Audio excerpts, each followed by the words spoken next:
Halo, jumpa lagi dengan Yudi dalam Vinyl Club Parking Lot episode nomor 196. Apa kabar teman semuanya? Semoga dalam kondisi sehat walafiat, tidak kurang suatu apapun juga. Dalam episode nomor 196 ini, kembali saya akan mengupas koleksi vinil atau koleksi piringan hitam kepunyaan saya.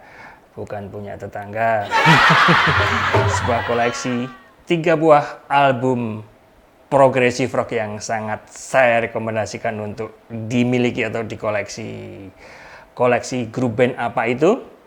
Simak terus sampai tuntas karena band ini keren banget dan hanya mengeluarkan segelintir album. Seperti biasa, sebelum saya memulai, saya mau minum kopinya terlebih dahulu. Kopi hitam. Kopi tubruk. Sidikalang Robusta.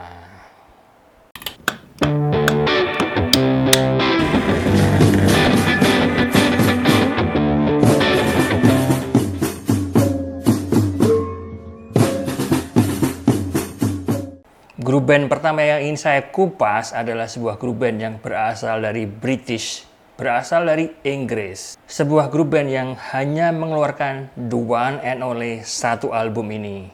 Tapi album ini sungguh keren banget.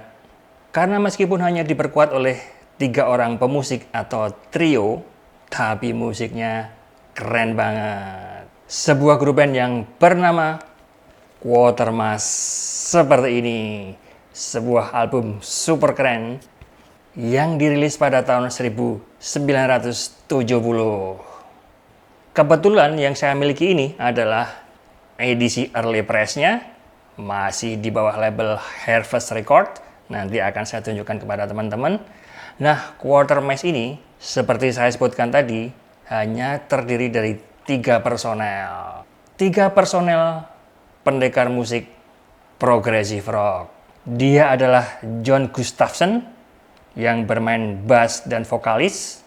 Kemudian Pete Robinson yang bermain keyboard dan Mike Underwood sebagai pemain drumnya. Meskipun hanya bertiga, tapi musik yang dimainkan sungguh dahsyat. Saya sendiri juga heran, banyak sekali grup band yang hanya terdiri dari 3 orang, tapi justru musik yang dihasilkan keren-keren banget. Salah satunya adalah grup band ini, yaitu grup band yang bernama Quatermass. Album Quatermass bertajuk album self-titled Quatermass itu sendiri. Gambar covernya sungguh unik, bisa dilihat di sini oleh teman-teman. Gambarnya adalah binatang purba, burung, atau biasa disebut pterodactyl. Seperti ini gambarnya. Baliknya pun demikian, dan hanya berwarna hitam putih covernya. Di dalam album ini, Quatermass mengeluarkan 9 buah lagu, di mana terdiri 5 buah lagu di side A dan 4 buah lagu di side B. Tapi kalau kita melihat di credit title di dalam gate folder dari album Quatermass ini, 3 orang tersebut dibantu oleh string section yang banyak sekali anggota-anggotanya, di mana string section itu terdiri dari 4 bagian, yaitu violins, kemudian violas, kemudian cellos, dan double bass.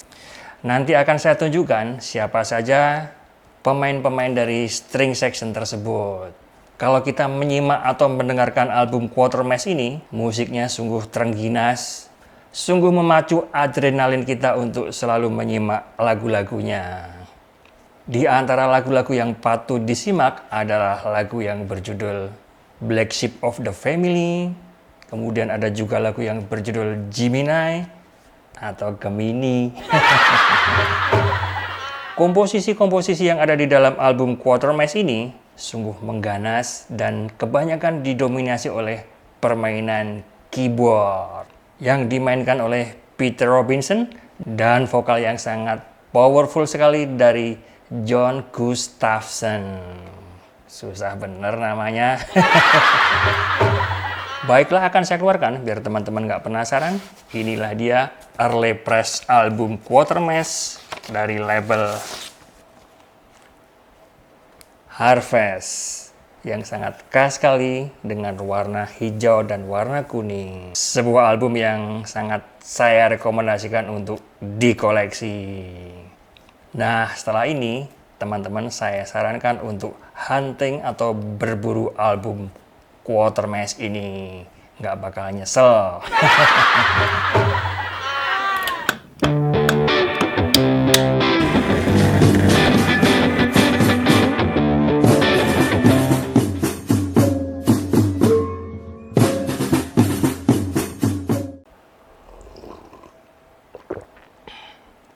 Kalau teman-teman selalu mengikuti Vinyl Club Parkinglot, pasti sudah akrab sekali dengan aliran yang satu ini, karena di beberapa episode sebelumnya saya sudah sering kali membahas aliran musik ini, yaitu aliran musik progressive rock, khususnya Canterbury Sheen. Silahkan buat teman-teman yang masih kepo, masih penasaran grup-grup band yang beraliran progressive rock Canterbury Sheen itu apa aja, silahkan diintip di episode-episode Vinyl Club Parkinglot yang telah lalu.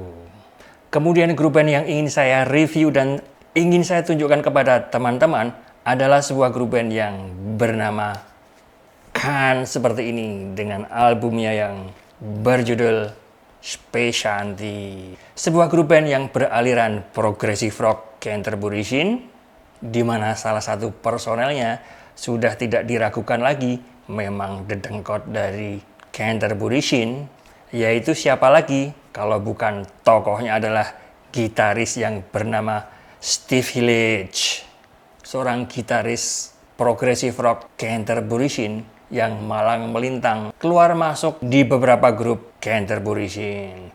Di beberapa episode sebelumnya di mana saya mengupas Canterbury Sheen, memang saya sebutkan bahwa beberapa personel band-band Canterbury Sheen, kalau diurut-urut keluar masuknya orang-orangnya itu-itu saja. Karena menurut saya tidak banyak pemusik-pemusik yang mengusung aliran yang cukup rumit, cukup jelimet, cukup berkelas ini, yaitu aliran Canterbury Sheen, sehingga orangnya berputar-putar ke orang-orang itu saja. Kalau nggak dari Steve Hillage, kemudian Dave Stewart, kemudian Alan Holdsworth, tidak lebih dari 20 orang menurut saya. Sebuah album dari Can yang dirilis pada tahun 1972 di bawah label DRAM Records. Sebuah album Specianti yang hanya terdiri dari 6 buah lagu, 3 buah lagu di side A dan 3 buah lagu di side B. Tapi saya jamin lagu-lagunya keren-keren banget, di mana personel-personel dari Can ini, di samping Steve Hillage sebagai pemain gitar yang saya sebutkan tadi, pemain lainnya adalah Nick Greenwood pada bass dan vokal, kemudian Eric Picci pada drum, dan siapa lagi kalau bukan salah satu dedengkot dari Canterbury Sheen, yaitu Dave Stewart. Pemain keyboard, pemain organ, piano, pemain marimba, dan Sky Celeste di dalam album ini. Sebuah album dari Can, album Specianti, di mana covernya adalah gambar seperti Enterprise Starship seperti ini, gambar pesawat luar angkasa yang didesain oleh David Einstein. Di dalam album ini, di mana terdiri dari 6 buah komposisi, di mana komposisi favorit saya, salah satunya adalah komposisi yang berjudul Specianti itu sendiri, dan komposisi yang berjudul Driving to Amsterdam. Dalam kesempatan ini akan saya tunjukkan kepada teman-teman juga album di bawah label DRAM Records, album Early Press, di mana label DRAM Records masih klasik sekali, berwarna merah dan putih, ada tulisan DRAM seperti ini. Inilah salah satu label yang cukup karismatik, karena biasanya artis-artis di bawah label DRAM Records sudah pasti jaminan mutu. Memang tidak dipungkiri, Steve Hillage di samping dia pemain gitar, dia adalah vokalis dan sudah malang melintang di banyak sekali band-band Canterbury Sheen.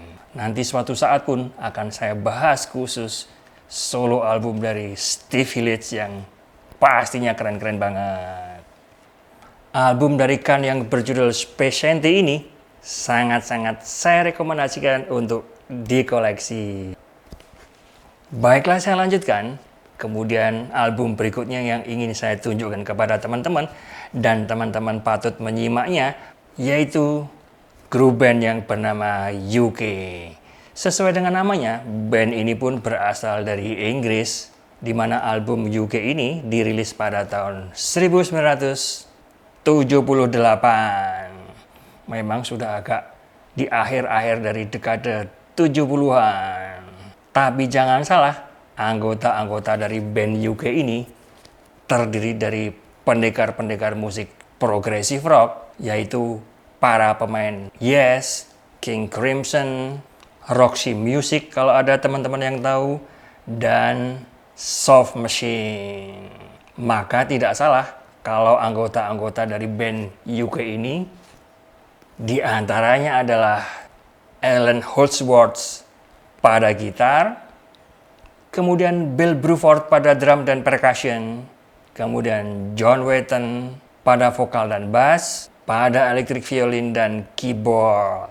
Nah, kalau menyimak dari anggota-anggota dari band UK ini, sudah pasti musiknya jaminan mutu.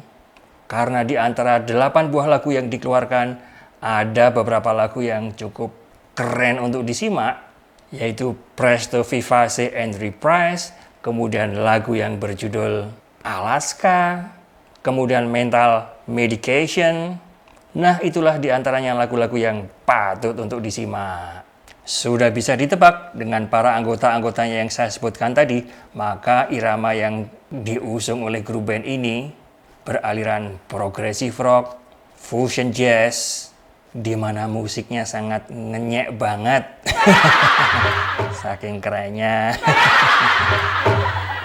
Karena album UK ini sangat keren, maka saya pun sampai mempunyai 2. Nah, buat teman-teman pun jangan ketinggalan untuk mengkoleksi album UK ini.